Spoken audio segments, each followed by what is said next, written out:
স্কার্টটা উঠে যাবে না নাকি? না না সমস্যা না, উঠবে না উঠবে না। আপনি বসেন, আপনি বসেন। হ্যাঁ বাহ, আর ওই যে এই তিন পাড়া। হ্যাঁ তিন পারে আমি হচ্ছেন মানে বড় নাকি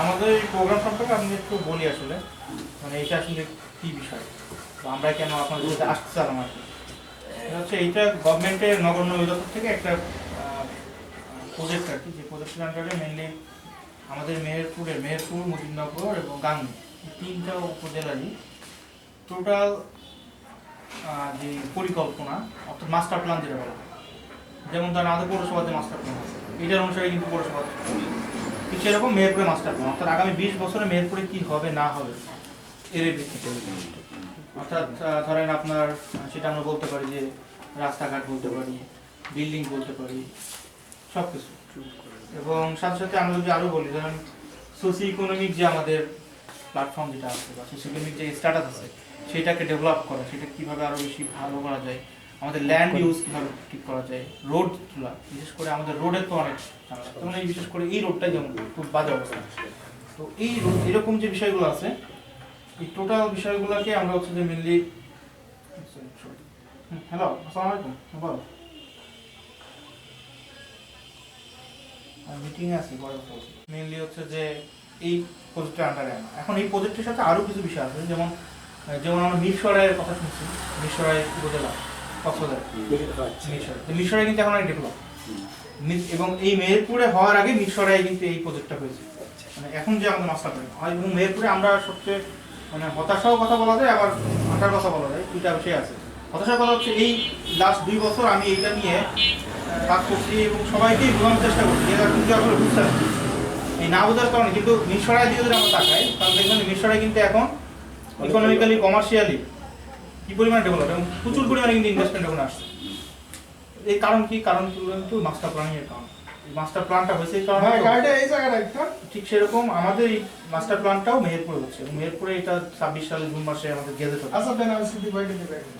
এটা কিন্তু আপনার এই মাস্টার প্ল্যান হওয়ার পরে যখন গেজেট হবে তখন কিন্তু এর আন্ডারে আমাদেরকে দায়িত্ব হবে বা এর আন্ডারে আমাদেরকে তখন কিন্তু চলতে হবে তো এইটা কিন্তু গুরুত্ব মানে অনেক বেশি তো সেই জায়গাটায় যেমন আমি লাস্ট 2 সপ্তাহ যাবত মেহেরপুরের যে মন্দিরগুলো আছে তাদেরকে নিয়ে আমি কন্ট্যাক্ট করার চেষ্টা করছি কিন্তু আসলে দুর্ভাগ্য হচ্ছে ওনার সাথে আমি কন্ট্যাক্ট করছি কিন্তু ইনফরমেশন পাই না ইনফরমেশনটা কি জন্য দরকার কারণ ওনারা আসলে কোন জায়গায় পূজা ডুবায় এখন তার তো একটা দরকার ইভেন নট অনলি দ্যাট আমাদের মেহেরপুরে ধরেন কোন জায়গায় কি ধরনের পশু পাখি আছে তারা কি এন্ডেঞ্জার্ড নাকি না তাদেরকে তো বাঁচাইতে হবে কারণ আমি আপনি ধরেন বেঁচে আছি 2 দিন পরে তো আমার আপনার খেলার জায়গা তো এখন নাই তারপর আমি থাকবে না আমরা ধর বিভিন্ন জায়গায় পিআর প্রোগ্রাম হয়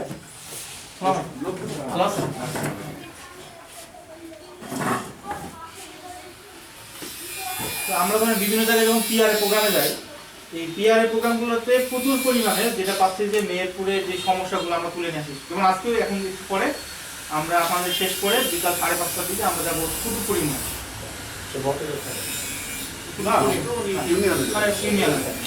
ওখানে আমরা একটা ফার্মারদের সাথে একটা মিটিং করি তো তাদের সাথে মিটিং করার উদ্দেশ্য তাদের আসলে কি বিষয় যেমন মেহেরপুরে কিন্তু আমরা দেখেছি যে মেহেরপুর টোটাল 17টা জায়গা থেকে আপনার যে খাদ্য পণ্যগুলো ট্রান্সপোর্ট হয়ে বাইরে যায় তার মধ্যে দেখা যাচ্ছে কোনো জায়গায় কাঁচামরিচ যায় কোনো জায়গায় যায় হচ্ছে এরকম 17টা জায়গা আছে এদের মধ্যে আসলে কানেক্টিভিটি কমে যাচ্ছে ইভেন আমরা দেখেছি যে ধরেন মেহেরপুরে হাট আছে কিন্তু হাটের জায়গাটা 5 দিনই পড়ে থাকে কিন্তু এর একটা মানে বিকল্প একটা কাজ হয়েছে সেটা হচ্ছে শ্যামপুরের হাটের জায়গাটা এখন গিয়ে দেখবেন যে নিচেরটা দেখবেন যে হাট উপরে কিন্তু মার্কেট করে ফেলছে তার মানে সপ্তাহে 5 দিন কিন্তু 7 দিনই কিন্তু ইউজ হচ্ছে কারণ আমার জায়গাটা কিন্তু পড়ে থাকছে না তার জায়গাটা আমি সহজভাবে ইউজ করবো এরকম আমরা এই জাস্ট এগুলো বলছি কেন মানে একটু প্ল্যানিং এর না বাট এই কাজগুলো হচ্ছে যে মানে বোঝানোর জন্য কিন্তু আসলে আমরা যে বলেন যে মেহেরপুরের যত ধরনের উন্নয়ন বিশেষ করে যদি আমরা বলি ওয়াটার বডির কথা বলি ল্যান্ড ইউজ বলি বা আমাদের সোশিও ইকোনমিক বলি ট্রান্সপোর্ট বলি প্রত্যেকটাতেই আমাদের হচ্ছে ডেভেলপমেন্ট দরকার এবং এই ডেভেলপমেন্ট কাজ করছেন সেটা হচ্ছে মাস্টার প্ল্যান আর এই মাস্টার প্ল্যানটা হচ্ছে আজকে যদি আমরা দেখি কালকে কিন্তু আমাদের বাস্তবায়ন হবে না এটা আগামী 20 বছর যাবত এই প্ল্যান অর্থাৎ আমরা ধরেন নগর উন্নয়ন দপ্তর থেকে এই প্ল্যানিংটা করে দেওয়া হবে এবং সেটা যখন গেজেট হবে তখন তার আন্ডারে সিগনিফিক্যান্ট যে বা আমাদের যে অথরিটিগুলো যেগুলো থাকবে, অর্থাৎ যেই অথরিটিগুলো এগুলোকে ইমপ্লিমেন্ট করবে, ধরুন রোডস অ্যান্ড হাইওয়ে হতে পারে, অন্যান্য যে ইমপ্লিমেন্টেশন অথরিটি থাকবে, তারা সেগুলোকে ওই প্ল্যানিং এর আন্ডারে ইমপ্লিমেন্টেশন যাবে। তো সেইটা আমাদেরকে আসলে জানা দরকার, বা আপনারা যারা আছেন আপনাদের জানাটা আসলে কেন জরুরি। কারণ মেহেরপুরকে যদি আমরা এগিয়ে নিই, যেমন আমি যেমন মেহেরপুরের ছেলে, আমার তো বাসা এখানে, তো এই মেহেরপুরকে আমরা জানি যে মেহেরপুরের উপর দিক কোনো জায়গায় কোনো জেলায় মানুষ যায় না, যেই কারণে মেহেরপুরের ডেভেলপমেন্টটা কিন্তু এই জায়গা থেকে অনেক কিন্তু আটকে গেছে। বর্ডারের কারণে ইভেন ধরুন আমরা শুধুমাত্র যারা মেহেরপুরে কাজে আসি তারাই আসি, তারাও তার বেশি তো আসি না। এই জায়গাটা আমরা কীভাবে আরও বেশি ডেভেলপ করতে পারি, এবং পাশাপাশি মেহেরপুরের যে প্রোডাক্ট আছে বা যেগুলো আছে সেগুলোকে আমরা কীভাবে এই প্ল্যানিংয়ের আন্ডারে আনতে পারি। ইভেন আপনাদের কী থটস, মানে আপনারা আসলে তো অনেকদিন যাবত কাজ করছেন বা অনেকদিন যেমন আছেন, তো এই চেম্বার অফ কমার্সের থেকে আপনাদের আসলে কী ধরনের মতামত থাকতে পারে, বা মেনলি হচ্ছে যে আপনারা কি চাচ্ছেন, মানে এই যে উন্নয়ন বিষয়ক বিষয়ে তো আপনাদের একটা প্রেজেন্টেশন দেওয়া হবে একটু পরে, মানে একটু আমরা আলোচনা করব। তো মানে দুর্গাবস্ত ডিসি স্যার হচ্ছে একটু দেরি করার কারণে ওখানে একটু দেরি হয়েছে, তো দুইজন আসছে, এসে আপনাদেরকে একটু ব্রিফ করবে, ব্রিফ করার পরে যে তারপরে আমরা আপনাদের কাছ থেকে মতামত নেবো যে আসলে আপনারা কি করছেন। আর একটু কাইন্ডলি আপনারা একটু যদি এটা দেখেন তাহলে বুঝতে পারবেন যে আসলেই আমরা কি ধরনের, যেমন দেখেন এই যে এখানে স্ট্রাকচার প্ল্যান ম্যাপের কথা বলা হচ্ছে, অর্থাৎ মেহেরপুরে যে আমাদের ধরেন কোন জায়গায় 5তলা বিল্ডিং আছে, কোন জায়গায় 1তলা বিল্ডিং আছে, কোন জায়গায় এই টোটাল সার্ভে করা হয়েছে। এই টোটাল সার্ভে করার পরে আমরা কিন্তু একটা স্ট্রাকচার প্ল্যান বার করানো হচ্ছে। সেই স্ট্রাকচার প্ল্যানের এখানে কিন্তু একটা নমুনা দেখুন দেওয়া আছে। এরপর আরবান এরিয়া প্ল্যান করা, যেমন সবচেয়ে মজার বিষয় এবং ইন্টারেস্টিং ফ্যাক্টর হচ্ছে মানে আমাদের এই যে এই জায়গাটাই কোনো বড় বাজার হইল, এটাকেও আপনারা এই এরিয়ায় যারা বসবাস করে এদের মানসিকতাটা একটু অন্যরকম, যে এরা রাস্তার উপরে আমরা আমাদের ঘর করব, মানে জায়গা ছাড়া। আচ্ছা এইটা তো আছে। আচ্ছা আমি আগে সর্বপ্রথম প্রশ্ন করি, আপনারা কারা, কোন সংস্থা? ও আচ্ছা আচ্ছা বলছি, ওটা আমি আগে বলছি, আমি বলেছি হ্যাঁ। আচ্ছা এইটা আমরা নগর উন্নয়ন অধিদপ্তর থেকে আসছি। হ্যাঁ ওরা নগর উন্নয়ন অধিদপ্তর থেকে আসছে। হ্যাঁ এরা ওরা মাস্টার প্ল্যান করছে মেহেরপুরের উপরে, একটা master plan all over Bangladesh মনে সম্ভবত না, শুধু মেহেরপুরে না, এরা দায়িত্ব পাইছে মেহেরপুরে করা। ও আচ্ছা, আমার বাসা হচ্ছে এই যে মুখার্জি ভাই রমেন ঠাকুরের বাড়ি আছে না, হ্যাঁ ডাবু চাচা হচ্ছে আমার চাচা, আর ওই যে রশিদ মাস্টার ছিল না, হ্যাঁ রশিদ মাস্টার আমার নানা, আমার বড় নাতি। ও আচ্ছা আচ্ছা, তো আমি ওদের সাথে কাজ করছি, আর স্যাররা আসছেন আজকে, ওনারা আসছে। ওনাদের ডিসি সাহেবের ওখানে আসছে, ওনাদের অফিসাররা আসছে। এই ইন্টারেস্টিং ফ্যাক্টর হচ্ছে কি, মানে আপনি যেটা বললেন এটা তো একটা বিষয়, আর একটা বিষয় হচ্ছে কেন এই জায়গাটাতে মানে শহরের প্রাণ কেন্দ্র কারণ এটাকে বলি, যেহেতু বড় বাজার হিসাবে না না না বড় বাজার তো ঠিক আছে, কিন্তু কেন এটা বড় বাজার হইলো, মানে কেন এটা এখানে হইলো সেটা তো আসলে আমরা কেউ জানি না, কেউ জানি না। তো এইটা মানে আমি যখন জেনেছি সেখানে যেটা আসলে বিষয়টা আমি বললাম যে মেইনলি আমাদের মেহেরপুরের যে 3টা উপজেলা, এই 3টে উপজেলাতে আমাদের হচ্ছে এখন মেইনলি প্রধান বিষয় হচ্ছে যে আমাদের আচ্ছা তার আগে আমি একটু আপনাদের সকালে চলে এসছেন না? না আমাদের স্যার আসছে, ওনারা দুজন আসছে, ওনারা আগে ওটা শেষ করে স্যারের সাথে মিটিং করে এখানে আসবে। আচ্ছা ঠিক আছে, কাল ঠিক আছে আপনার। আমি একটু কন্ট্যাক্ট করি আর কি। এটা হচ্ছে যে রাকিব ভাই, কামরু ভাই আমাদের হচ্ছেন ইউডিডির নগর উন্নয়ন দপ্তরে ওনারা আছেন এবং মেহেরপুর প্রকল্পে ওনারা কাজ করছেন। আর আমাদের আখতারুজ্জামান স্যার, আহমেদ আখতারুজ্জামান স্যার যিনি হচ্ছে এই প্রজেক্টের ডিরেক্টর, ওনারা আর একটা টিম আছে, ওনারা হচ্ছে রিসার্চ টিম সম্ভবত। আর আমি সেক্রেটারি চেম্বার অফ কমার্স, আমার এটা সহসভাপতি নজরুল আঙ্গুর, ওনাদের পেট্রোল পাম্প আছে। আর আমরা হচ্ছে যে এই যে পরিকল্পনা, এই পরিকল্পনা সম্পর্কে একটু ব্রিফ আকারে আমরা হচ্ছে রাকিব ভাইয়ের কাছ থেকে শুনবো যে আসলে আমরা কি করছি আর আমরা কেন আসলে এখানে আসলাম।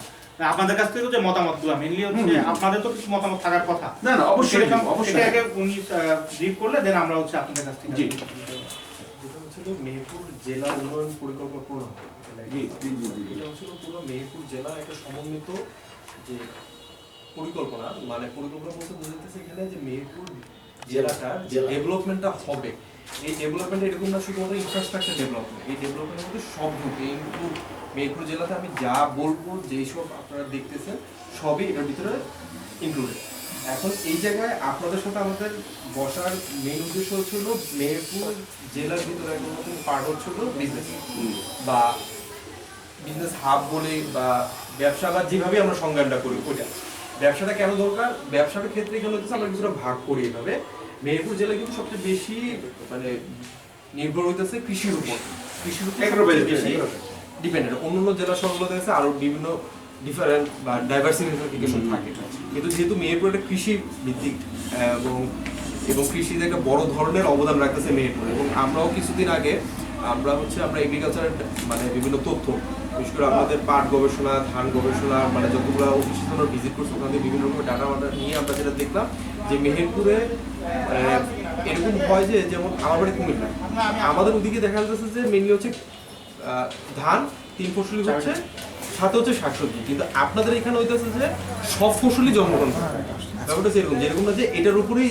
স্পেসিফিক বেস করে সব ফসলই হচ্ছে এটা হচ্ছে কৃষির ক্ষেত্রে কৃষি বাহিরেও অন্যান্য যেই প্রোডাক্টগুলো আছে ওইগুলো মেহেরপুর জেলার উন্নয়নের ক্ষেত্রে তো বড় ধরনের ইকোনমিক যদি আমরা পার্সেন্টেজ করি তাহলে সেক্ষেত্রে বড় ধরনের অবদান রাখতেছে এখন এই জায়গায় যদি আমরা পরিকল্পনা করতে যাই তাহলে এই ইকোনমিকের উপর আমরা সবচেয়ে বেশি আমাদের গুরুত্ব দিতে হবে অর্থাৎ আমাদের পরিকল্পনা হচ্ছে 20 বছর মেয়াদী প্রজেক্ট অর্থাৎ আগামী 2043 সাল অর্থাৎ 2043 সাল পর্যন্ত মেহেরপুর জেলা কি পর্যায়ে যাবে তার একটা রূপরেখা আমরা হ্যাঁ সেই সময়টা কি হবে তো ওইটার উপর পার্সেন্টেজ বেস করে হচ্ছে আপনাদের সাথে বসা আপনাদের কাছে আমাদের মেইনলি সবচেয়ে বেশি দরকার হয়ে গেছে যে কি ধরনের মানে এই কৃষি এগ্রো বেসড হোক পাশাপাশি অন্যান্য যে ব্যবসায়ী যে সেক্টরগুলো আছে কিভাবে দেখতে যাচ্ছেন আপনি 2 বছর পর এটা হচ্ছে হলো যদি আপনাদের বর্তমান যদি এক্সিস্টিং যদি প্রবলেম থাকে বর্তমান যে সমস্যাগুলো এগুলো সলভ করলে হয়তো আরো সামনে আগাবে আবার অনেক জিনিস আছে যেগুলো হচ্ছে ফোকাসিং হচ্ছে না বা গুরুত্ব পাচ্ছে না সেই জিনিসগুলো যদি আমাদেরকে বলেন তাহলে আমরা ওগুলো প্ল্যানিং এর জন্য আমরা করতে যাবো তখন সেই জিনিসগুলোর উপর আমরা গুরুত্বটা দিব এখন মানে আপনাদের আমরা এখন উত্তর দিব হ্যাঁ আমরা বলতে পারি যে কি কি ক্ষেত্রে আমি যেটা মানে পরিকল্পনা মেহেরপুরে যে আমাদের তো agro based area agro based এরিয়ার কারণে এখানে যে সমস্ত ফসল উৎপাদন হয় এবং বিশেষ করে মেহেরপুরে যে ফসল এবং ফল ফলাদি যেগুলো হয় সেগুলো কিন্তু খুবই উৎকৃষ্ট এবং উন্নত মানের এবং স্বাদে গুণে মানে সবকিছুই তাদের খুব নাম করা যেমন এখানকার হিমসাগর এটা তো আপনাদের আমাদের ইয়েতে আসছে আমের উৎপাদনের ক্ষেত্রে যেটা দেখলাম আপনাদের এটা হচ্ছে কনস্ট্যান্ট অর্থাৎ মানে যে এরিয়াটা হচ্ছে এবং সেই অনুযায়ী যে উৎপাদন এটা আমাদের একটা আমাদের ক্যালকুলেশনে বলা হয় যে পার মেট্রিক টন পার হচ্ছে একর কি কোনো উৎপাদন হয় সেই জায়গায় আপনাদের এখানকার রেটটাও খুব ভালো অর্থাৎ যত এরিয়া বাড়ানো হচ্ছে তত উৎপাদনও বাড়তেছে তারপরে এরকম হয় না যে যেমন কিছু কিছু ফসলাদি হচ্ছে যেটা হচ্ছে 1 বছর হয়তো ওনারা দাম পায় ওটা বাদ দিয়ে অন্যটা করতে গেছে ওইটা আবার হচ্ছে কিন্তু এটা এরিয়া কমে গেছে কিন্তু আমের ক্ষেত্রে যেটা দেখলাম যে এটা কনস্ট্যান্ট অর্থাৎ এরিয়া বাড়তেছে ফসলও হচ্ছে যদি এরিয়া যদি কমেও যায় কিন্তু আম উৎপাদনটা ওটার রেটটা থেকে যাচ্ছে এখানে আমাদের যেটা এই উৎপাদনের করার পরে যে বিপণনের ক্ষেত্রে যে সমস্যাটা আছে সেই সমস্যাটা কিন্তু খুবই প্রকট আমাদের উৎপাদন হয় যে এমন হয় যে চাষিরা নিঃশেষ হয়ে যায় এখান থেকে তাদের আর মানে দাম না পাওয়ার কারণে এই মূল্যটা মানে তারা জানে পায় এইটার জন্য অ্যাসিওর করার জন্য এটা একটা সংরক্ষণের যদি আমরা ব্যবস্থা করি তাহলে কিন্তু এই মেহেরপুরের বিভিন্ন এরিয়ায় যাতে মেহেরপুর আপনি বলেন গাংনী বলেন এবং মুজিবনগরে যদি আমরা এইটাকে একটা যে এই জায়গায় আসলে আপনি ক্রেতাও পাবো হ্যাঁ আর তার উৎপাদিত মালটাও তাহলে সেখানে বিক্রি হবে বা সেখান থেকে সে একটা মেসেজ পাবে যে আমি 2 দিন পরে যদি পেঁয়াজটা তুলি তাহলে আমি এই মূল্যটা পাবো বা আমি এই জায়গায় অমুক জায়গায় আমি মালটা বিক্রি একটু শুনলে খুশি হবেন যে মেহেরপুর আপনি মেহেরপুরে রাখুন যদি মাঠে যান দেখতে পাবেন যে মেহেরপুরের কপি কিন্তু এখন সিঙ্গাপুরে যাচ্ছে এবং হলো কোরিয়ায় এবং বেশ কয়েক জায়গায় যাচ্ছে এবং এই ফুলকপিটা ফুল বাঁধাকপি এবং এই যে আমও কিছু বিদেশে যায় কিন্তু ওই যে বললাম যে হঠাৎ করে কোনো একটা আসলো যে এখানে হাতে গোনা 2-1 জন হয়তো পড়ছে কিন্তু এটা যদি এই মেসেজটা যদি বিশ্বব্যাপী যায় তাহলে দেখা যাচ্ছে এখান থেকে আমি একটা প্রোগ্রামে ছিলাম এটা এর আমরা যে মেহেরপুর চেম্বার অফ কমার্সের কাজে নির্বাহী কমিটি, আর এনারা আসছেন, আরো আসছেন, ওনারা বিশ্বের কাছে আছেন। তো আমাদের মেহেরপুরের যেটা এই যে উৎপাদিত ফসলগুলো যে এই যে মানে তারা বিক্রেতারা যে একজনের কাছে ধরেন আমার উপর নির্ভর করে আছে, আমি নিলাম না, তাহলে কার কাছে যাবো? এই মেসেজটা একটা জায়গায় গেলে একটা যে একটা ইয়ে থাকে সেখানে গেলে পাবে। এটা যদি প্রতিটা উপজেলা ভিত্তিক যদি হয়, উপজেলা ভিত্তিক যদি বা আমাদের জেলা উপজেলা ভিত্তিক হয়, তাহলে চাষিরা উপকৃত হবে। এই আমাদের ধরেন হাতে গোনা মেহেরপুরে এই গত বছরে তামাক উৎপাদিত হয়েছিল, তামাক উৎপাদন এবং উৎপাদন হয়েছে যে ক্রেতা নাই, তার বিটিসি যেটা আছে বিআইটিসি সেটা নেয় না, আবুল খায়ের নেয় না, ঢাকা টোবাকো নেয় না, তাদের যেটা এক্সেস উৎপাদন হয়েছে। এই চাষিরা তখন একটা ইয়ের ভিতর পড়ে যায়, হতাশার ভিতর পড়ে যায়। এই হতাশার কারণে এই বছর ধরেন তামাক চাষের এত কম হয়েছে যে মানে ইয়ে হবে কি না সন্দেহ। এই যে আপ ডাউনটা রেশিওটা, এটা কিন্তু একটা খুব খারাপ দিক।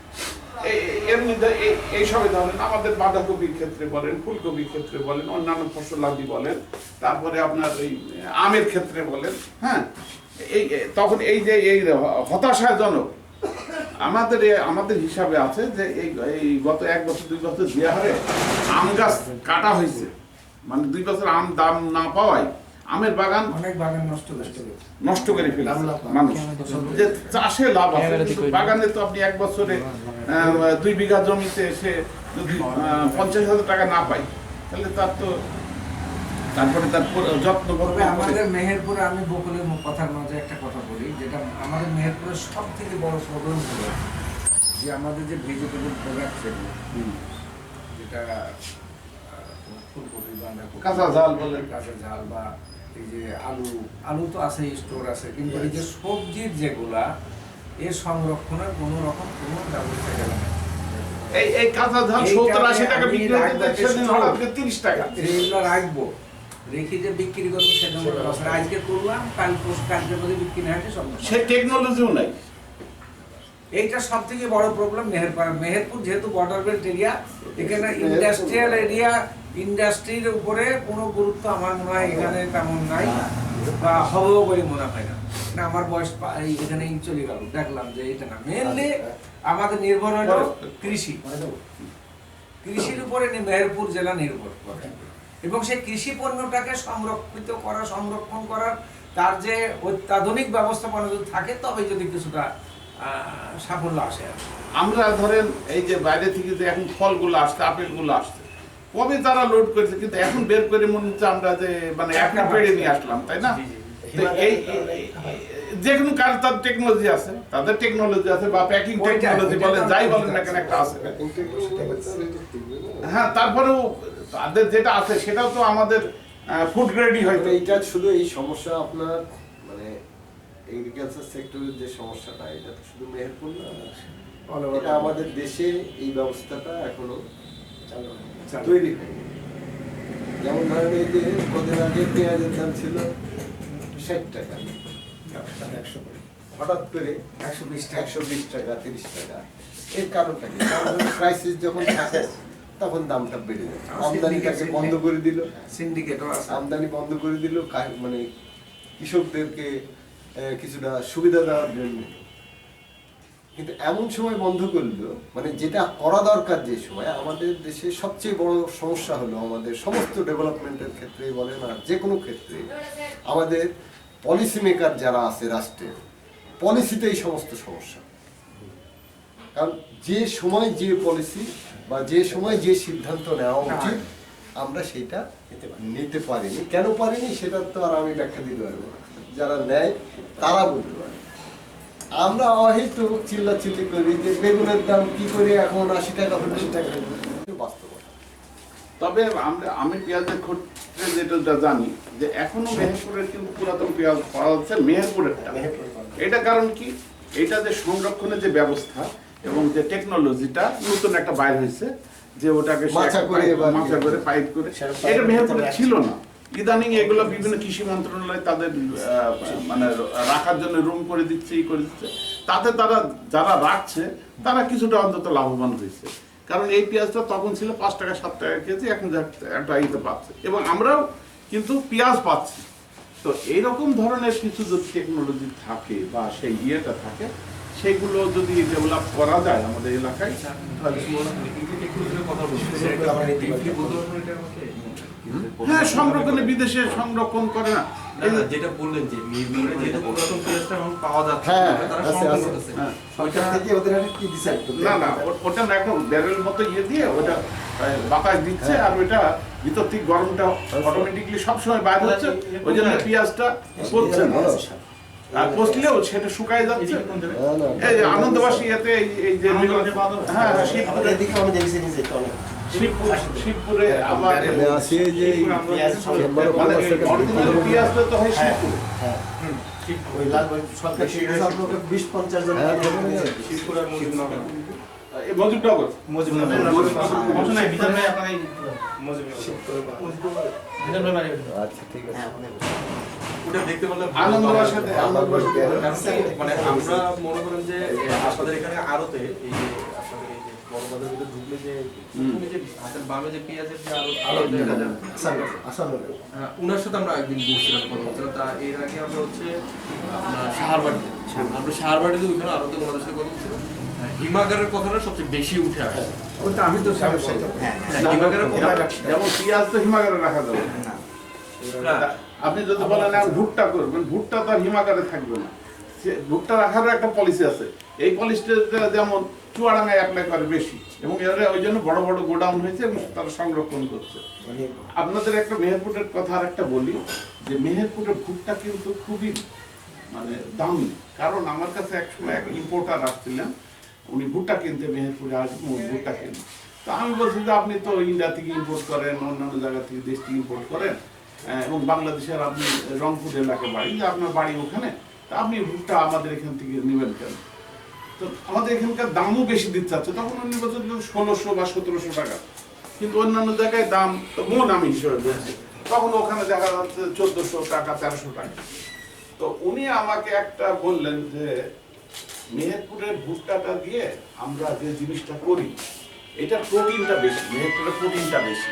আচ্ছা এই জন্য আমরা ওই ভুট্টার সাথে মেহেরপুর ভুট্টা পাইল করি করে আমার প্রোটিনের ইয়েটা ইয়ে করে। এখানে 32 না কি ওনারা বললেন একটা, আর অন্যান্য দেশের বা অন্যান্য জায়গায় 22 থেকে 23, যেমন আমেরিকা ওইদিকে 22-23, ইন্ডিয়া হলো দেখা গেল যে 27-28, আর মেহেরপুরে 32-33 পর্যন্ত আসে প্রোটিন, মানে ভুট্টার প্রোটিন যেটা।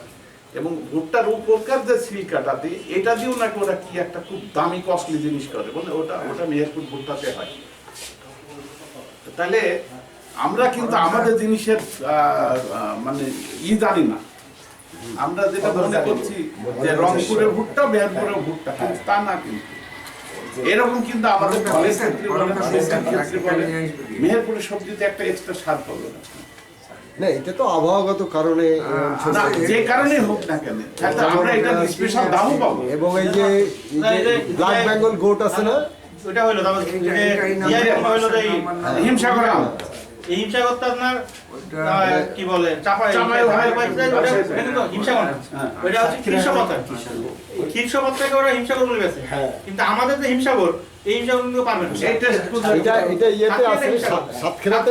এক সপ্তাহ আগে হয়, এক সপ্তাহ পরে হচ্ছে মেন না, তবে সাতক্ষীরা আমাদের সাথে টেস্টের ভেরিয়েশন আমাদের মেহেরপুর জেলার মাছ সবজি সব কিছু কারণ এখানে একটা মাটির একটা কি ব্যাপার, মাটির কারণ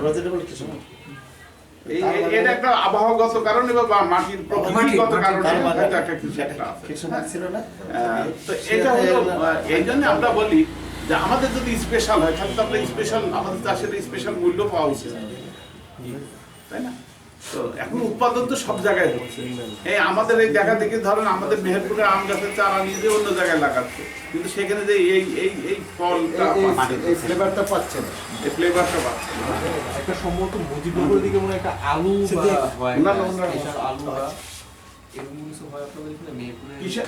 আলু নাকি একটা পেঁয়াজ একটা স্পেশাল পেঁয়াজ নাকি হয়? ওই যে সুখসাগর যেটা সুখসাগর, ইন্ডিয়ান যা হ্যাঁ সুখসাগর, ওটা আপনার ওই শিবপুর ওইদিকে হয়, মজিবনগর। আনন্দবাস শিবপুর ওইদিকে হয়। আমি যেটা শুনছিলাম আপনার ওই মুজিবনগর জেলা উপজেলা কৃষি অফিসার, ওই সমস্ত কৃষি অফিসার মানে উদ্ভিদ ইয়াতে আছে, বয়স্ক লোক, ওনার বাসা হচ্ছে ইয়াতে আপনার এই যে প্রাইমারি যে টিচার্স ট্রেনিং ইনস্টিটিউটের পিটিআইটা যে বন্ধ। ওখানে ওনার বাসা। তো ওনার সঙ্গে কথা বলতে উনি বলছিল যে সুখসাগর নাকি আগের প্রায় আজকে 7-8 বছর আগে নাকি যে কৃষিমন্ত্রী ছিলেন সম্ভবত মতিয়া চৌধুরী অনেক সময়, উনি নাকি সুখসাগরটা নাকি এখান থেকে নিয়ে উনি শেরপুরে লাগাইছিলেন, কিন্তু ওখানে আর হয়নি ওই সুখসাগরটা। ওই মাটিতে আপনার আমাদের এখানে একটা কলা হতো মেহের সাগর, এখনো নাম আছে মেহের সাগর যেটা, এবং এই টেস্ট এটা টেস্ট কিন্তু একটু অন্য, হ্যাঁ, মেহের সাগর। মেহের সাগর, হ্যাঁ। আর পাওয়া যায় না।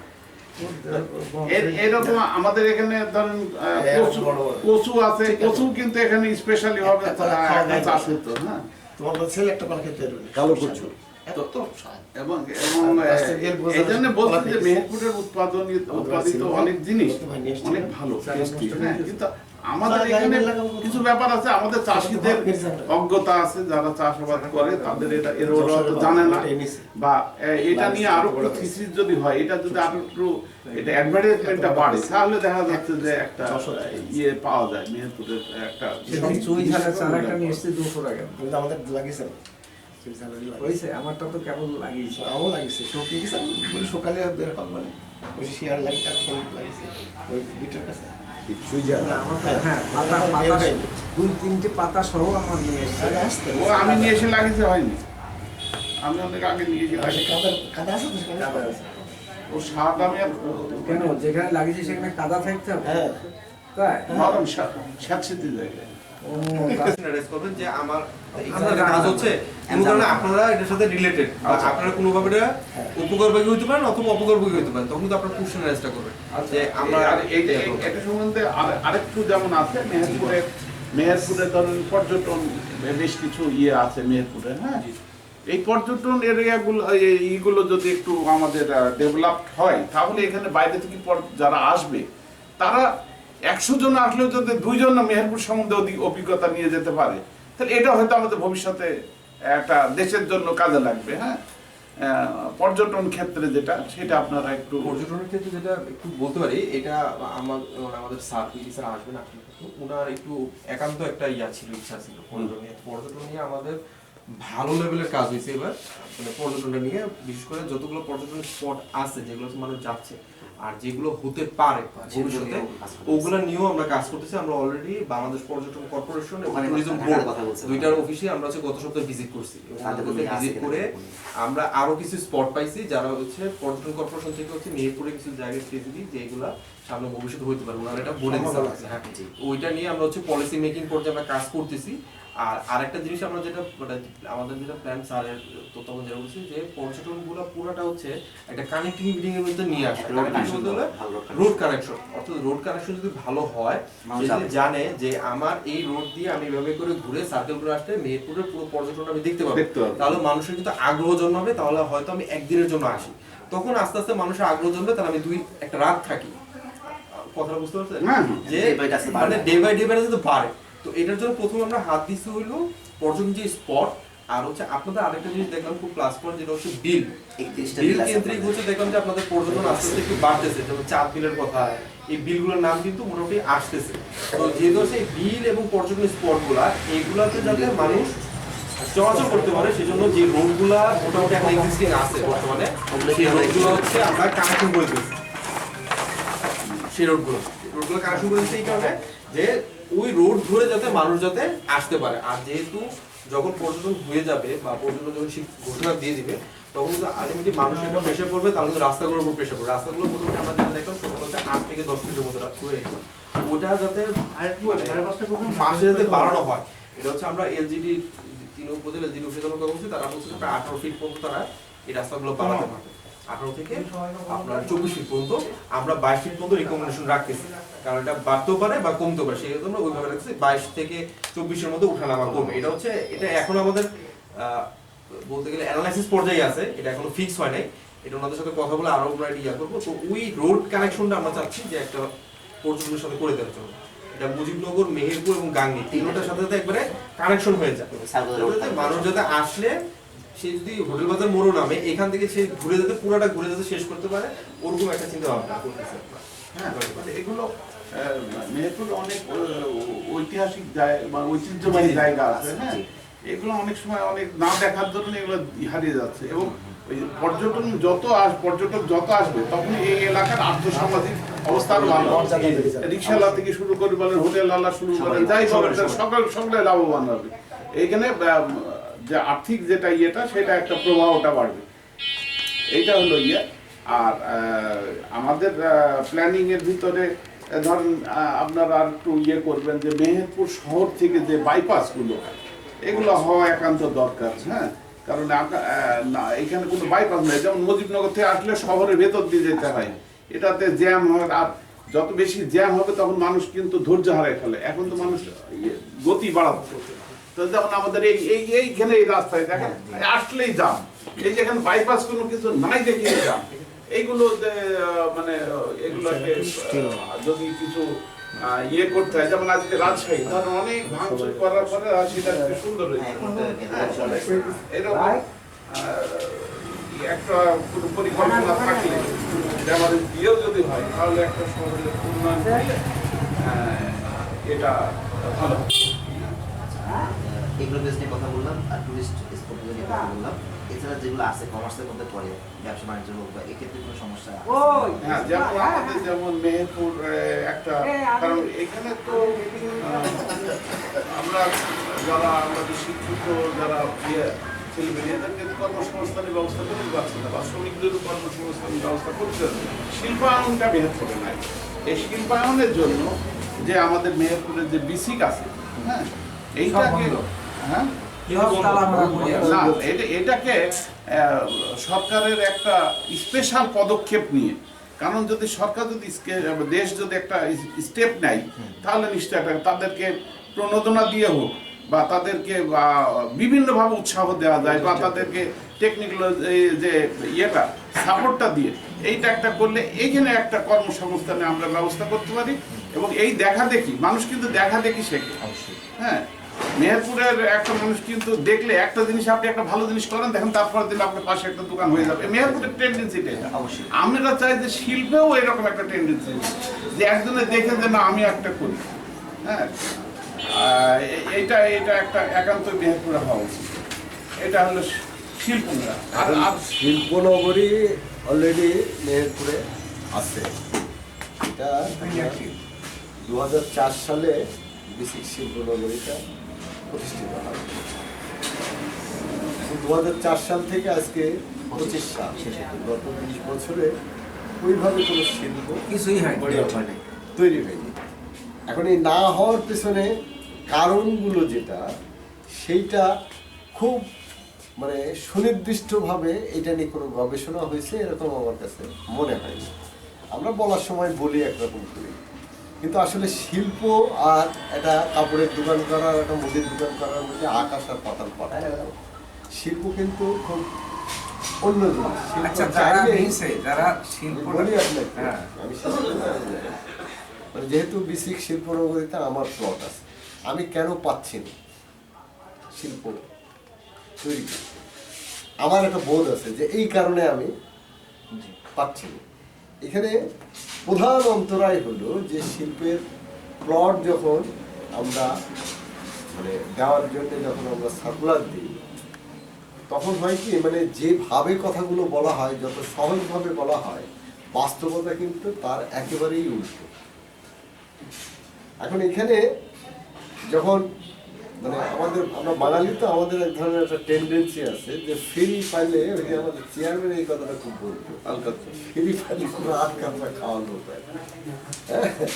তো ব্যাপারটা কিছুটা এইরকম আর কি। এখন একটা অঞ্চলে যদি আপনাকে শিল্প তৈরি করতে হয়, তাহলে সবচেয়ে বড় ভূমিকা পালন করতে হবে রাষ্ট্রকে। কারণ শিল্পের জন্য প্রধান যে মানে অর্থলগ্নির যে ব্যবস্থা, এইটা ব্যক্তি পর্যায়ে কারোর পক্ষে তো আর শিল্প তৈরি হবে না, তো আর ওইভাবে সম্ভব না। তাহলে এই অর্থলগ্নির ব্যবস্থাটা করবে কি? রাষ্ট্র বা রাষ্ট্রায়ত্ত অর্থ সংস্থা যারা আছে। আরেকটু বলি, যে তুমি যে টাকাটা খাটাবা সেটারই নিরাপত্তা কোথায়? এখন আমি বলছি, এখন এইটা সবচেয়ে বড় সমস্যা হলো যে রাষ্ট্র এই ধরনের প্রতিষ্ঠানগুলো খুলে রেখেছে। জি।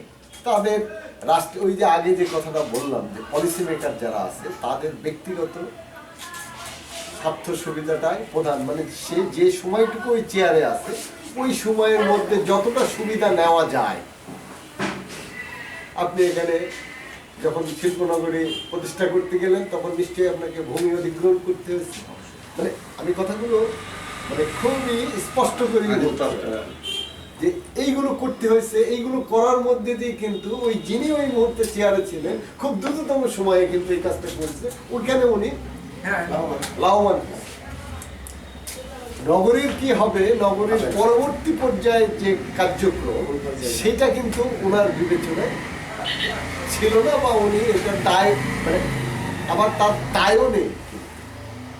ওই যে ওনার বক্তব্য হলো আমি মানে ওই যে আপনি যেটা বললেন যে 20 বছরের পরিকল্পনা, হ্যাঁ। তখন পরিকল্পনা না করে করেছে। মানে তার মানে কি যে আমি যে কথাটা প্রথমে বলেছি যে সুনির্দিষ্ট পলিসি যদি আপনি মেক করতে না পারেন তাহলে কোনো সেক্টরেই কিন্তু আপনি সাকসেস হতে পারবেন না। সব জায়গায় হাফ ডান, জায়গা প্রদর্শনের সব জায়গায় হাফ ডান হবে। যেমন আপনাকে বলি গোহাটে কৃষি ইয়ের একটা ওই যে একটা বড় বিএডিসি করেছিল, এটা কৃষি সম্প্রসারণ অধিদপ্তরে ওদের একটা প্রকল্প আছে। সেটা হলো আপনার যে উৎপাদিত পণ্য বিক্রি করা, ন্যায্য মূল্যে বিক্রি করার একটা বাজার তারা তৈরি করতে। এখন আমরা বাঙালিরা আমাদের প্রচলিত একটা ব্যবস্থার মধ্যে দিয়ে আমরা চলতে অভ্যস্ত।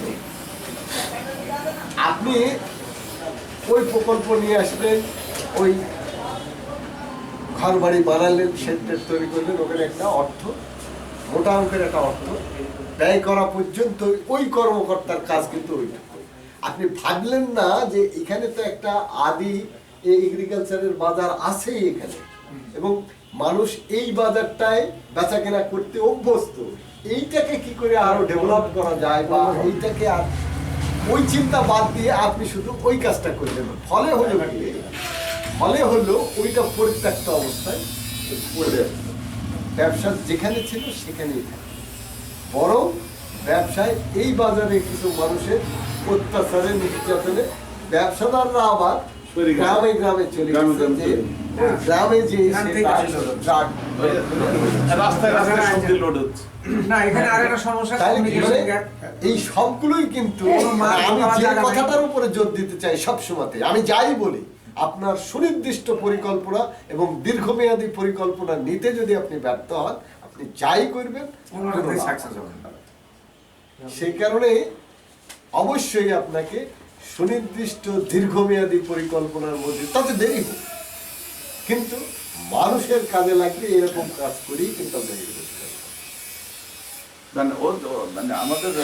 আমাদের এই শিল্পনগরীটা, আমি কথাটা শেষ হলো আবার শিল্পনগরীর প্রথম ওই যে কথাটা বললাম যে অর্থলগ্নি করার জন্য ব্যাংক ট্যাঙ্কগুলোয় আপনি যদি বিসিকের কোনো যায়, বিসিকের সুপারিশ করার তো সুযোগই নেই এমন একটা ভাব দেখায় তারা। ব্যাংক তো ওদেরকে টাকাতে গুণার মধ্যে ধরতে চায় না। এটা তো প্রথম ছোট শিল্প যে করতে চায় তাকেই দেয় না, যে বড় শিল্প করতে চায় উদ্যোগী করতে হবে। এটা ব্যাংক উদ্যোক্তাকে তৈরি করার দায়িত্ব রাষ্ট্রের। উদ্যোক্তাকে রাষ্ট্র যদি সহযোগিতা না করে তাহলে উদ্যোক্তা তৈরি হবে না। আপনি যত ক্লাসে আমাকে পড়ান না, ঠিক আছে, হ্যাঁ, কারণ একজন উদ্যোক্তাকে তৈরি করতে গেলে তার পারিপার্শ্বিক যে সমস্যাগুলো সেইটা সৃষ্টি হয় রাষ্ট্রের প্রচলিত ব্যবস্থার কারণে। ওটাকে ভাঙতে গেলেও রাষ্ট্রের এই ব্যবস্থাকে, এই রাষ্ট্রকেই সিদ্ধান্ত নিতে হবে। আমাকে প্রতি পদে আপনি প্রতিবন্ধকতা সৃষ্টি করেন, আমাকে লোনটা দিলেন না, বা আরো অন্যান্য অনেকগুলো সার্টিফিকেট লাগে, বিভিন্ন পরিবেশ অধিদপ্তর, অমুক তমুক হ্যান ত্যান, সব জায়গায় এক ধরনের একটা প্রতিবন্ধকতা সব ধরনের। আপনি এই প্রতিবন্ধকতাগুলোকে যদি দূর না করে আপনি শুধু বলেন যে শিল্প করতে হবে, শিল্প করতে হবে, শিল্প কিন্তু দ্বিতীয় আর একটা জিনিস আপনাকে বলি, যেটা হলো যে মেহেরপুরের বিসিকে বড় শিল্প করার দু একজনের ইচ্ছা ছিল, এটা হলো না যে কারণে, সেটা হলো যে মেহেরপুরের মানে আমাদের এই বঙ্গে গ্যাসের যে লাইন করা হয়েছিল একটা সময় একনেকের মিটিংয়ে প্রথমে অনুমোদনটা করা ছিল যে নর্দাঙ্গল থেকে এসে কুষ্টিয়া হয়ে মেহেরপুর হয়ে চুয়াডাঙ্গা হয়ে ঝিনাইদহ হয়ে যশোর খুলনা যাবে। পরে সম্ভবত পরের যে পঞ্চবার্ষিকী পরিকল্পনায় মেহেরপুর এবং চুয়াডাঙ্গাকে এই লাইন থেকে বাদ দিয়ে দেওয়া হয়েছে। কুষ্টিয়ার থেকে সরাসরি ঝিনাইদহ হয়ে আর যশোর হয়ে বিআরবি পাশ দিয়ে। এখন বলেন যে গ্যাস হলো ভারী শিল্পের অন্যতম প্রধান উপকরণ। আচ্ছা আচ্ছা যে ভারী শিল্প করার চিন্তা যার মাথায় ছিল, ওই চিন্তা থেকে যে প্লটটা নিয়েছিল সে কি করে এটা বাস্তবায়ন করবে? মানে এইরকম অজস্র সমস্তটার ক্ষেত্রে আমার কাছে মনে হয়েছে সমস্ত প্রতিবন্ধকতার মূলেই রাষ্ট্রের পলিসি। রাষ্ট্রের পলিসি যত সহজ হবে সমস্ত উন্নয়নই কিন্তু তত সহজ। আর এখানে মানে ক্রাইমটা বেশি হয়ে যাচ্ছে। মানে ক্রাইমটা কি রকম? ধরুন আমাদের বিসিকে দুটা বালাই নাশক মানে বিষ মানে যে বিষ দেয় ওইখানে এরা বললো দুটা ফ্যাক্টরি করবে। তা আমরা এখানে অনুমোদন দিলাম তো তারা আজকে ধরেন আজকে 3-4 বছর হয়ে গেছে অবধি তারা এখানে কোনো কিছুই করে না। তারা ইয়ে নিল মানে এখানে জায়গাটা ওদের যেটা নিয়ম সেই নিয়মটা জায়গাটা নিয়ে তা পূর্ণাঙ্গ টাকা পরিশোধ করলো না করে তারা এটা করলো করে চলে গেল। পরবর্তীতে এটা আমরা যেটা অনুধাবন করলাম যে এইটার উপরে তারা হয়তো বা 2 নম্বর পদ্ধতি, কারণ এগ্রোবেজের উপরে কিছু ছাড় দেওয়া আছে গভর্নমেন্টের, সেই সুযোগটা ওরা নিচ্ছে। হ্যাঁ ওরা হয়তো সেই সুযোগটা নিচ্ছে বা ওই যে ওই বালাই নাশক এরা কি করছে জানো? এরা ওই যে কোম্পানির নাম দিচ্ছে দিয়ে আমাদের এখানে জায়গা দেখাচ্ছে, দেখে ওরা ব্যারেল মাল নিয়ে এসে ঢাকায় বেশি ওই যে ছোট ছোট শিশিতে 100 টাকা যেটা আমরা এখানে পাচ্ছি 100 তোমার বিসিকে 2টা জায়গা নিচ্ছে না। আবার সেদিন ওই দিন মিটিং এ প্রস্তাব দিল না, আমি একদম নাকচ করে দিলাম, আমার না দেবো না ওদেরকে।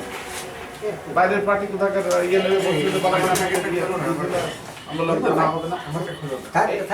ওরা করছে কি শোনো আমি আসলে লাঞ্চ করিনি তো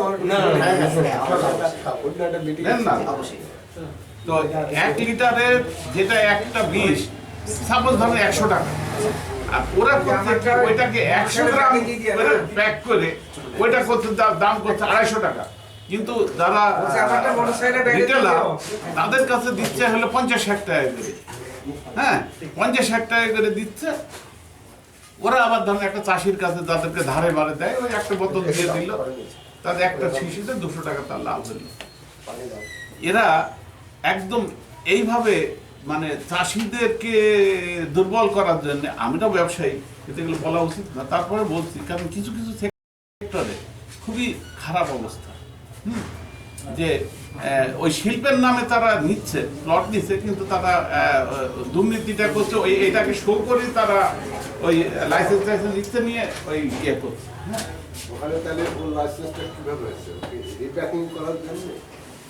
এখানে বালাই নাশক কারখানা বলি, বালাই নাশক কারখানার এইটার তো কোনো মানে হলো না, মানে ওখানে কি হবে? বালাই উৎপাদন হবে। উৎপাদন বলতে যখন বোঝাবো তখন আপনাকে প্রোডাকশন বানাইতে হবে।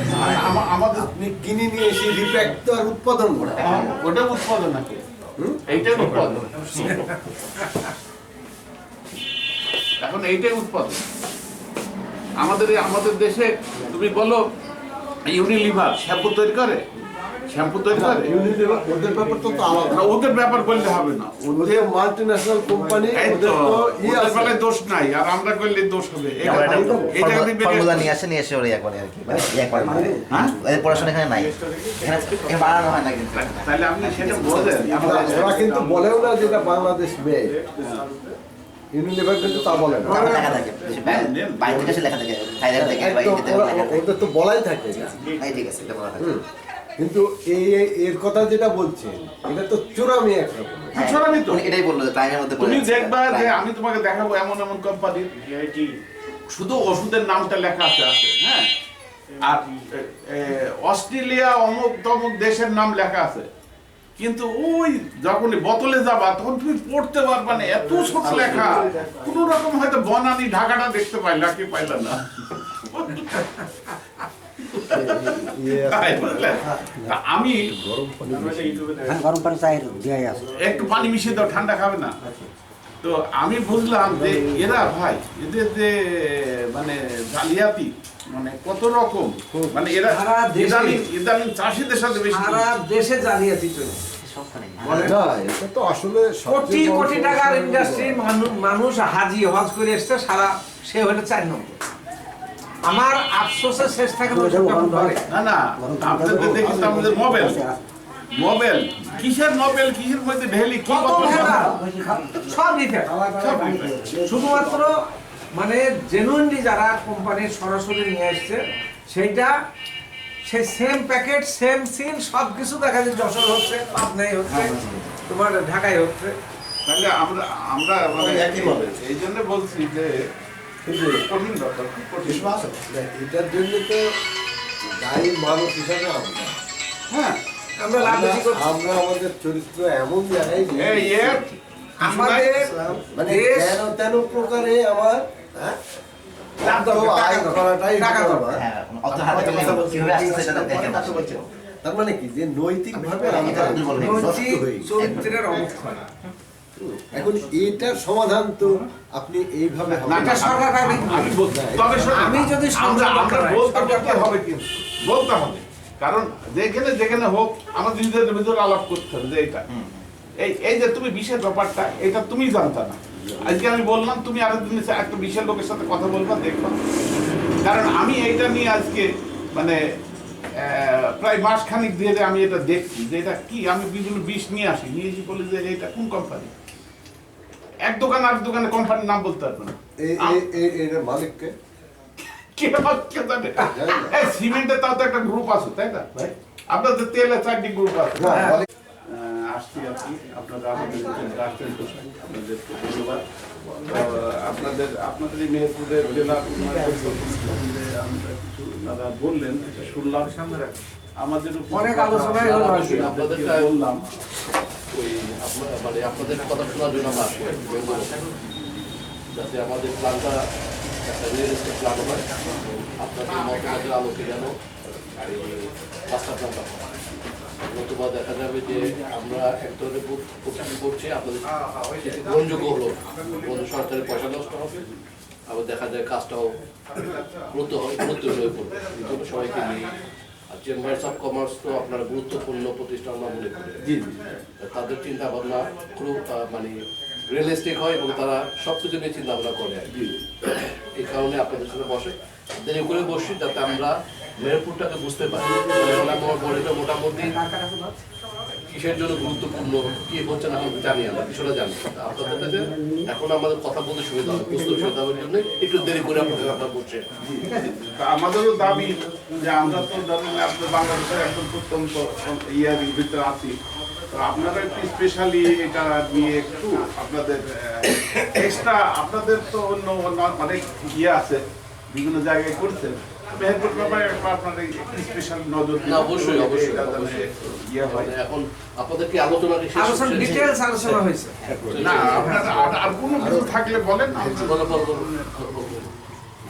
আচ্ছা, আমাদের মেনলি কিন্তু যেগুলো আসছে, যে কথাগুলো চাহিদাগুলো যেগুলো আসছে, কোল্ড স্টোরেজের কথাগুলো আসছে, আর উপজেলা ভিত্তিক কিছু হাবের কথা বলা হয়েছে, যেখানে সব কটাগুলো একখানে করে বাইরে পাঠানোর জন্য সুবিধা হয়, আর কিছু পলিসি করার হাব বলা হয়েছে। মানে আমি বলছি যেমন আমাদের এখানে যেমন সবজি যেটা বাঁধাকপি, এটা কিন্তু সিঙ্গাপুরে যাচ্ছে, বিভিন্ন দেশে যাচ্ছে। আপনি এখনো এটা দেখেন ওরা কাগজ করে প্যাক করে নিয়ে যাচ্ছে। এবং আমাদের এখানে মেহেরপুরে কিন্তু জিআই পণ্য হিসাবে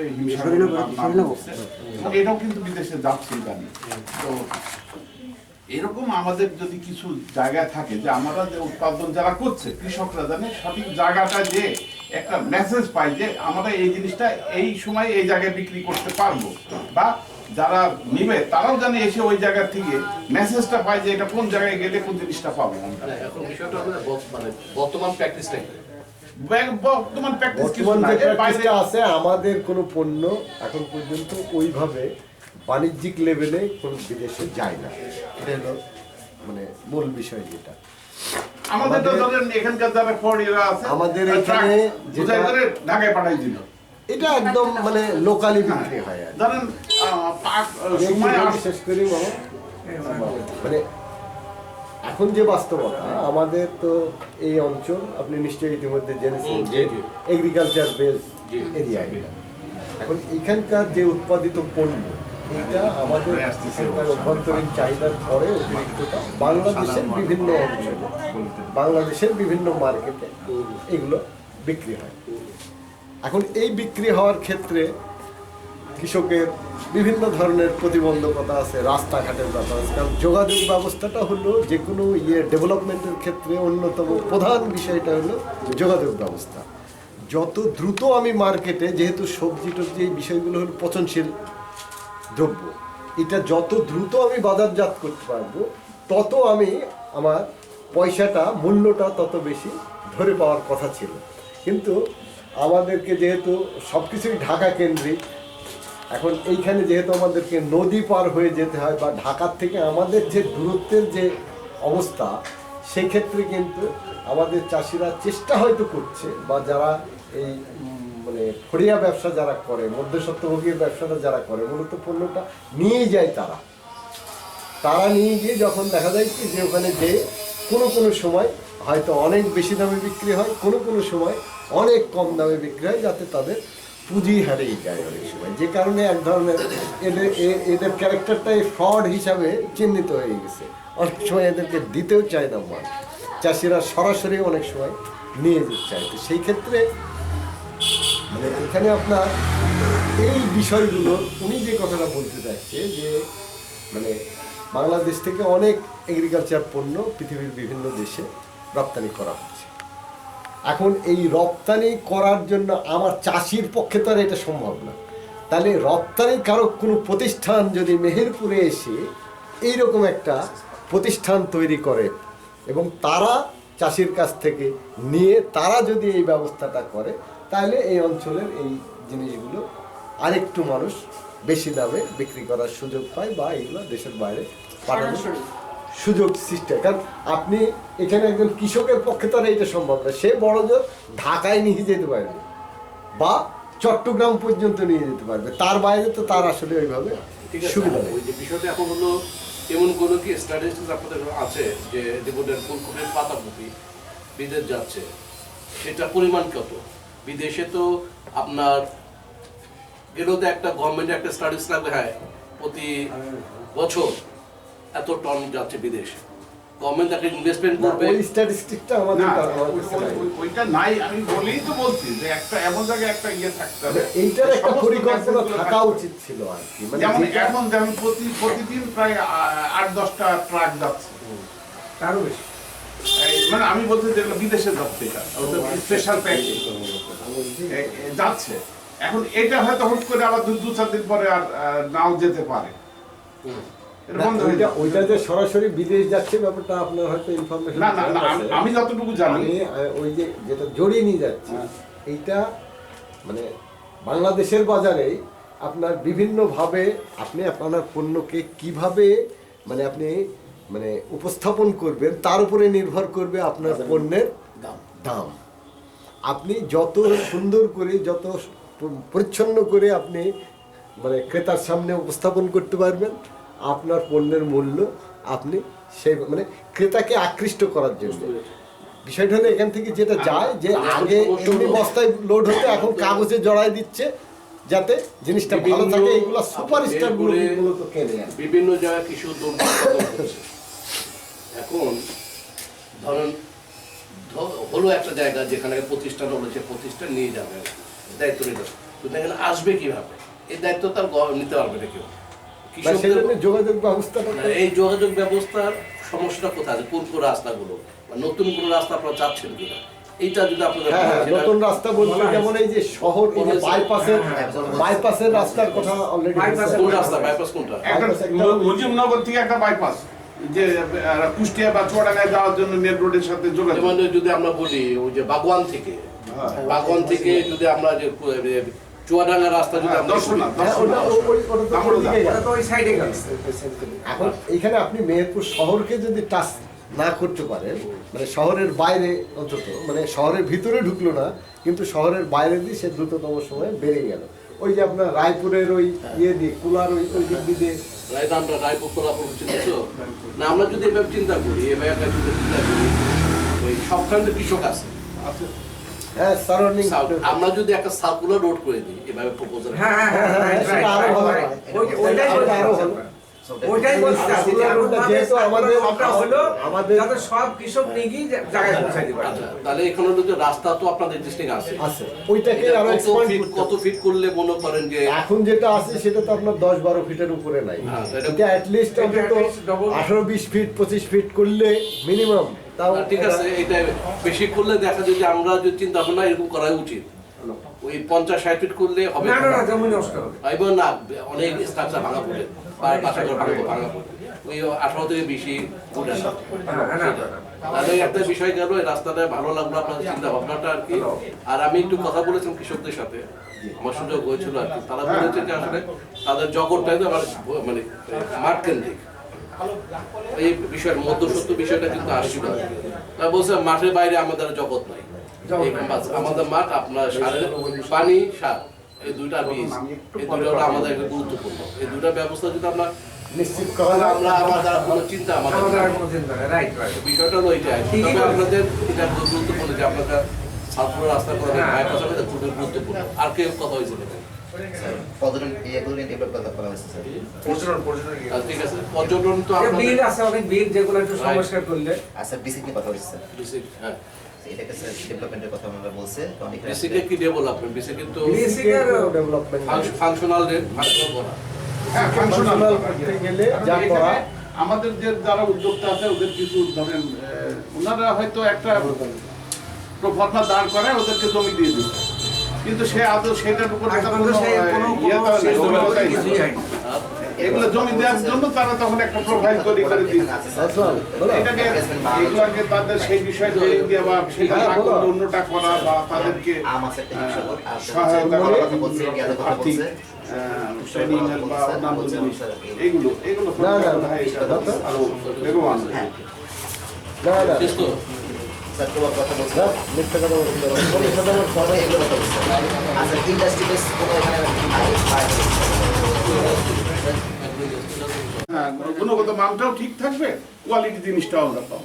ঠিক আছে, আর তো কোনো কিছু নাই না? আরেকটা বিষয় কথা বলছে, যখন একটা প্রোডাক্ট লোকালি যখন উৎপাদন হবে তখন পেঁয়াজ সে তখন বাইরে থেকে আমদানিটা বন্ধ করে দেওয়া হয়, সেক্ষেত্রে দামটা ঠিকভাবে পাবে। মানে হয় কি আমরা যেটা না, ওই বলছি, এটা হলো সারা বাংলাদেশ ব্যাপী হ্যাঁ, বলছি। এটা ওটাই এটা বলছে। আমাদের মানে ন্যাশনাল পলিসির যে ত্রুটি নিয়ে আলোচনা হয়েছিল আর কি। তো সেটা হচ্ছে আপনার যে অনেক সময় দেখা যায় কি যে আমরা আমাদের উৎপাদিত পণ্যটা যে সময় হচ্ছে রাষ্ট্রের পলিসি অনুযায়ী আপনি আমদানি করার সুযোগটাও তখন সৃষ্টি করে যাচ্ছে। আবার যখন ক্রাইসিস হচ্ছে তখন আবার আমদানির ক্ষেত্রে আপনার অতটা উদ্যোগ লক্ষ্য করা, যে কারণে পণ্যের মানে মূল্যের যে উঠানামা এটা একটা অস্বাভাবিক পর্যায়ে আমাদের দেশে এটা আমরা লক্ষ্য করি। যেটা আমরা ওই জন্যই বলছি যে অন্তত পলিসিটা এমন হওয়া উচিত যে যখন আমার দেশীয় পণ্যটা উৎপাদন হবে ওই সময় আমরা মানে ইম্পোর্টটাকে আমরা বন্ধ রাখি যাতে- নিশ্চয় তো করা আর কি। জি। ঠিক আছে, ধন্যবাদ আপনাদের সময় দেওয়ার জন্য। আমি দুঃখিত। একটা বিষয় স্যার জানা ছিল আমার স্যার, কোল্ড স্টোরেজের কথা স্যার ওনারা বলছে সংরক্ষণের জন্য। সবজি উৎপাদন হ্যাঁ, ওইগুলো আর নাই। এখন সেটা বলি। ওইগুলোকে সংরক্ষণ করার স্টোর বানাই এবং এটা একটা একটা business আছে হওয়া বোধহয় যে, দরকার। আপনার কুষ্টিয়ায় বোধহয় কোথায় নামটা জানো, এটা জায়গাটার নাম? হ্যাঁ ওখানে একটা আছে, ওখানে একটা কুষ্টিয়া। হ্যাঁ। আমাদের এই আমি অঞ্চলে বলছি, একটা আমি ওই যেটা- জাতীয়, আমি আমার প্রথমে- আলুর স্টোর দরকার না, নেই। আলু না। না আমি যেটা বলতে চাচ্ছিলাম সবজির- যেমন আমাদের সবজি, আম, যেমন আমি এইগুলো বললাম ফল যে ফলারি আমরা জানেন storage- বাজারে আপেল কিনে খেললে মনে হবে যে এখনই বাগান থেকে পেড়ে আনা হলো, এটা কিন্তু অনেকদিন আগে এটা হারভেস্ট হয়েছে, তাই না?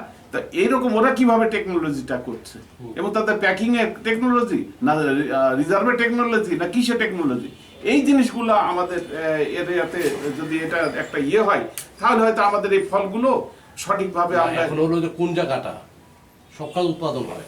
এটা আমাদের আমাদের তো জেলায় সামগ্রিক আপনি যে কোনো না, জেলার না, যে যে কোনো কোনো একটা জায়গায় এলাকায়। আপনার কৃষকদের বিষয়টাও দেখতে হবে। আপনাদের কৃষকদের বিষয় হলে আমাদের মেহেরপুর বলেন, মেহেরপুর সরি গাংনী, মুজিবনগর, মেহেরপুর, মেহেরপুর, তাহলে ঠিক এক মিডিলে মেহেরপুরের একটু বাইরে চুয়াডাঙ্গা এই জায়গায় করলে এই সব দিক থেকে জাতীয় দেখে- স্টোরেজ যখন হবে তখন আপনি এই জেলার মাঝখানে যখন করবেন তখন কৃষক সরাসরি এসে রাখতে পারবে, অথবা ব্যবসায়ীরাও তো সে পণ্য কিনে সে সংরক্ষণ করবে। অর্থাৎ আপনি যাচ্ছেন আদার দ্যান পটেটো সব ধরনের ফল, Yes, সবজি। yes, yes. Yes. এইটা না হলে আমার এইটা হলে potato হবে দরকার কি, নাই, potato এখানকার তো যে already আছে। এটা করলে কি আপনার ওই যে মধ্যস্থতা ভোগীদের কি দূরত্বটা কমবে? কিছুটা তো কমবে। হ্যাঁ অনেক কমে, অনেক কমে। কারণ কৃষক যদি সরাসরি ওখানে রাখার সুযোগটা পায় তাহলে তার এখানে মধ্যস্বত্বভোগী ঢোকার সুযোগ নেই। ধরেন এমন একটা সময় যে মানে মাল বিক্রি হচ্ছে না, আমাকে বাধ্য মালের হতে দাম দিয়ে কমে গেছে, সে যদি ওইটা স্টোরে যদি 1 মাস রাখতে পারে, কারণ এখন আপনাদের Automatically সে যারা দাম কৃষক পাবে। তারাও কিন্তু তাদেরও মানে স্টক করার বা করার ইয়ে আছে, অ্যাবিলিটি আছে, Ability আছে। ability আছে, হ্যাঁ। সব চাষি তো আর একরকম না, হ্যাঁ। ঠিক আছে, বকুল। কিছু ফসল না হইতেই ক্ষেত বিক্রি করে বসে থাকে অনেক আছে। শেষ করা হবে নামাজ নামাজ। হ্যাঁ, এই যে। থ্যাংক ইউ ভেরি মাচ, আপনারা অনেক কষ্ট করেছেন।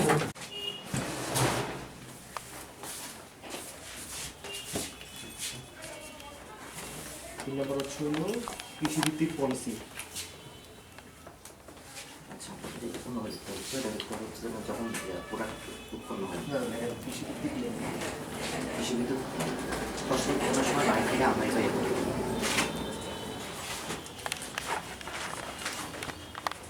আপনার ক্ষেত্রে না না এখন আমাদের কিছু বলে হবে, আপনাদের কি নাম লিখে দেবো নাকি?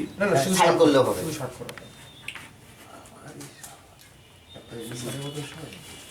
কানুদা আপনি ইউনুস স্যারের কাছে বলে থাকার লোক আপনি। আমার হাত কাঁপে, আমি তো নানির ভুলই হইলে আমার আচ্ছা, আপনি এখন একটা পার্টির হোল্ড করছেন। কি হয়েছে? ধরো আমি তরিকুল মন্ত্রী, বিরাট ব্যাপার ও ছাড়া শোনো, বিসমিল্লাহ বলার আগে ওই কথা বলছি। আমি বলিছি আমার সাথে দেখা